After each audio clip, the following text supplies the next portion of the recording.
જય હિન્દ, જય ભારત, જય જય ગરવી ગુજરાત। મિત્રો, આમ આદમી પાર્ટીએ એના શીર્ષ નેતૃત્વએ નિર્ણય લીધો છે કે પાર્ટી વિરુદ્ધ અને જનતા વિરુદ્ધ જે પણ પ્રવૃત્તિઓ કરશે એમને પાર્ટી ક્યારે સાંખી નહીં લે। ધારાસભ્ય શ્રી ઉમેશ મકવાણાની વારંવાર એમની વિસ્તારમાંથી પણ ફરિયાદો આવતી હતી। પાર્ટી વારંવાર એમને કહેતી હતી કે વિસ્તારમાં રહો। વિસ્તારમાંથી કેટલાય લોકોનો પણ ફરિયાદો આવતી હતી, વિવિધ પ્રકારની ફરિયાદો આવતી હતી, ભ્રષ્ટાચારની ફરિયાદો આવતી હતી।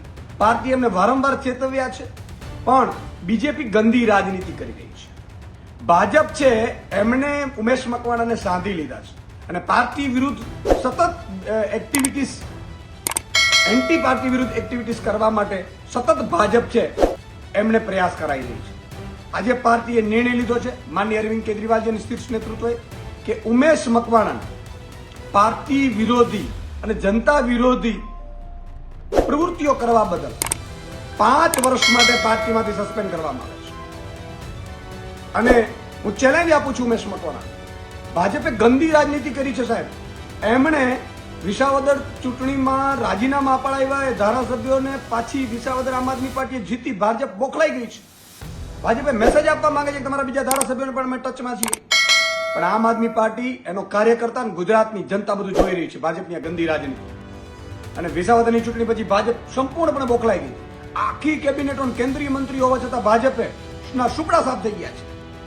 હમણાં સરપંચોની ચૂંટણીમાં પણ ભાજપના સુપડા સાફ થઈ ગયા છે। ત્યારે આ ઉમેશ મકવાણા જેવા વ્યક્તિઓને સાધીને ભાજપે આમ આદમી પાર્ટીને ડેમેજ કરવાની કોશિશ કરતી હોય તો એ ભૂલ ભરેલી છે।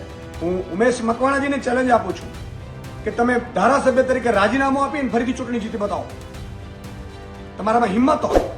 ભાજપને પણ ચેલેન્જ આપું છું કે આમ આદમી પાર્ટીની સામે ચૂંટણી લડવાની તાકાત હોય તો ઉમેશ મકવાણા રાજીનામું આપે અને તમે ટિકિટ આપો અને આમ આદમી પાર્ટી ચૂંટણી લડશે અને ત્યાંથી જીતીને બતાવો તમે બોટાદમાંથી। બોટાદની જનતા બધું જાણી રહી છે। બોટાદની જનતા માટે અમે વારંવાર ઉમેશ મકવાણાને ચેતવ્યા છે। એમની વિરુદ્ધ કેટલી ફરિયાદો થઈ છે, કેટલી ફરિયાદો આવી છે, ભ્રષ્ટાચારની ફરિયાદો આવી છે। ક્યારેય આમ આદમી પાર્ટી ભ્રષ્ટાચારને સાંખી નહીં લે અને જેના કારણે એ પાર્ટીથી વારંવાર અમે કોશિશ કરી હતી વારંવાર એમને મનાવવાની, એમને સમજાવવાની કે ભાઈ તમે આ પ્રવૃત્તિઓમાં ના પડો, આપણે ભ્રષ્ટાચારની પ્રવૃત્તિઓમાં ક્યારે આવવું ન જોઈએ। એમની વિરુદ્ધ નાનામાં લેટરો પણ મળ્યા છે મને। ત્યારે ભાજપે એનો ઉપયોગ કરીને કોશિશ કરી હતી આમ આદમી પાર્ટીને ડેમેજ કરવાની। આજે આમ આદમી પાર્ટીએ નિર્ણય લીધો છે 5 વર્ષ માટે એમને સસ્પેન્ડ કરવામાં આવે છે અને એમનામાં હિંમત હોય તો ધારાસભ્ય તરીકે રાજીનામું આપીને ફરી ચૂંટણી જીતી બતાવે।